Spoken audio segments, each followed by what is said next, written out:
We have found out from our time in the services that there are certain people in the press who work as agents of influence of the intelligence services.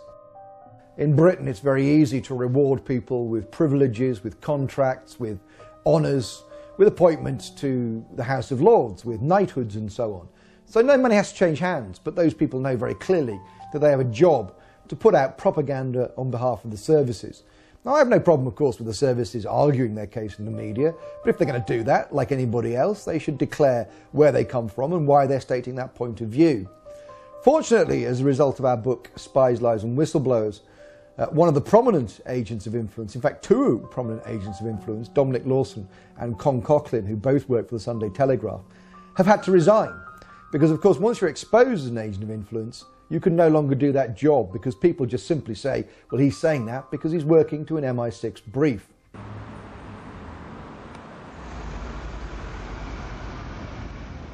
When Congress informed Bush that secret arrest, secret detention, and torture was illegal, he simply had his Attorney General, Alberto Gonzales, issuing a policy paper claiming that it was lawful. Known as the infamous torture memos, Gonzales said that they would simply stop calling it torture and call it pressure, and that if someone died in custody from torture, that was acceptable. But White House counsel John Yoo went even further. In memos that he wrote for the president that were used by the military as their authority to engage in torture, he stated that they could even torture small children in front of their parents, in some cases sexually. And in another shocking turn, President Bush has taken to signing pieces of legislation that haven't even passed the Congress. President Bush was also caught engaging in warrantless searches using the National Security Agency to spy on the American people. Bush claimed that he had executive authority to ignore any federal law he wished. The 1878 Posse Comitatus law bars the military from engaging in law enforcement activities against the American people. Bush was caught using the Defense Intelligence Agency, a branch of the Pentagon, to spy on peaceful anti-war activists. He again claimed that he was above the law. Bush then claimed that the Constitution gave him the right to spy on the American people. Of course, the Constitution and Bill of Rights says the exact opposite. In the midst of the scandal, the retiring head of the National Security Agency went before the National Press Club and informed everyone that there was no need of a warrant in America. He chastised a reporter who claimed that you needed probable cause to search someone. He said all that was needed was that it be, quote, reasonable, and the government would decide what was reasonable. My understanding is that the Fourth Amendment of the Constitution specifies that you must have probable cause to be able to do a search that does not violate an American's right against unlawful searches and seizures. Actually, the Fourth Amendment actually protects all of us against unreasonable search and seizure. But that's what it says. The measure is probable cause, I believe. The amendment says unreasonable search and seizure. But does it not say probable? No. The court standard, the legal standard, search and seizure. the legal standard is probable cause. General, you used the terms just a few minutes ago, we reasonably believe.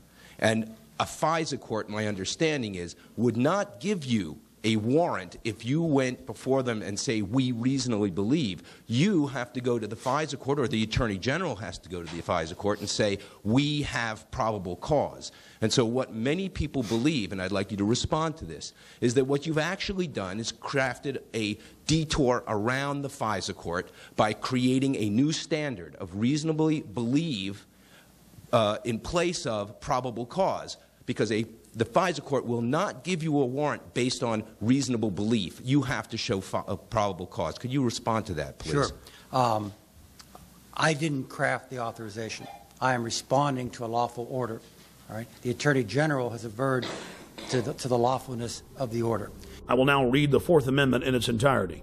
The right of the people to be secure in their persons, houses, papers, and effects against unreasonable searches and seizures shall not be violated, and no warrant shall be issued but upon probable cause, supported by oath or affirmation, particularly describing the place to be searched and the persons or things to be seized. Notice the Fourth Amendment clearly states no warrant shall be issued but upon probable cause, and that must be supported by an oath or affirmation, and particularly describing the place to be searched and the persons or things to be seized. That is the definition of reasonable. Reasonable is having a witness and having probable cause, and specifically knowing what has been done that is wrong and against the law that you're searching for, not just, oh, we say we're being reasonable. The National Security Agency director clearly knew what he was doing. He knows that 99% of Americans have no idea what the Fourth Amendment actually says. So he claims that it's okay for them to spy on us without a warrant, counting on us being ignorant. That ignorance needs to end. Or maybe he's looking at a Fourth Amendment that the rest of us haven't seen. Several years into the occupation of Iraq, President Bush told the world that they had freedom of the press.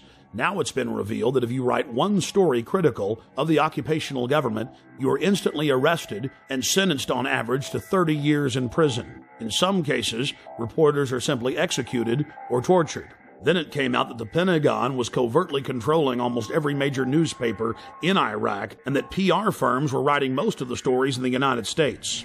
But it's not just going on in Iraq. Billions and billions of dollars a year are spent paying off reporters, planting fake news stories, and producing fake newscasts. The military calls this info wars, seizing the mind of the enemy, and they are treating the American people like an enemy. When you learn that the Pentagon, the CIA, and the White House are openly engaging in military-style propaganda against the American people, then you begin to realize why large portions of the American population simply don't have their facts straight. We asked David Shaler about MI5 and MI6 connections to Al-Qaeda. I learned of an operation in which MI6, the British External Intelligence Service, had funded Al-Qaeda to carry out an operation to try and assassinate Colonel Gaddafi of Libya. Once I'd become briefed on a plot in which MI6 was funding our terrorist enemies without government permission, I no longer wanted to be part of that setup. We also spoke with former MI5 agent Annie Machon, herself a whistleblower, exposing MI5 and MI6 wrongdoing. I went public in conjunction with my partner because we'd seen so many dreadful things going on, and we believe that the British public deserves better protection. My own not so much government but intelligence services were carrying out operations in which innocent Libyans died. David was briefed officially by MI6 officers on their attempt to assassinate Colonel Gaddafi by funding Al-Qaeda in Libya. So I felt the need to say something about that. It took a long time to have the courage to be able to do that with the newspapers in this country, but eventually I decided that was the only way forward. We had to leave our friends and family, we had to leave our jobs, our home, everything in London with 3 days' notice because the newspapers suddenly decided to kick into action. I lived in exile for 3 years. In fact, when I actually tried to use a legal route to alert the British government about MI6 funding Al-Qaeda, I was the one thrown in prison. We then tried to negotiate with the government. We tried to say, please take our evidence about the crimes we've seen. The government refused then, and to this day, 8 years on, they are still refusing to take David's evidence and my evidence about crimes committed by our intelligence agencies.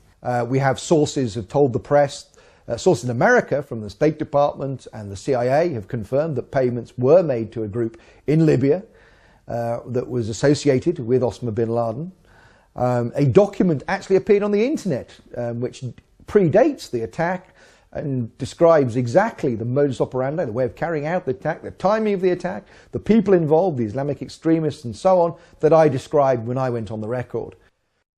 As a result of the attacks on 7/7, the British people seem much more complacent and will allow the state to infringe their liberties in a way that they wouldn't allow them to do otherwise.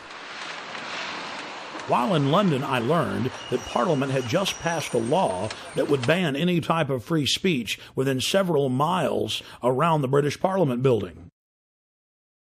Blair's approval ratings go up when there is an event. Bush's approval ratings go up when there is an event. What, quote, Muslim extremists in their right mind would carry out an operation that would empower the New World Order global empire, whose epicenter is London and New York and D.C.? Why would anybody Put up with it. My friends, never give up your liberty. Stand up against tyranny. Learn the truth and find out who has the motive.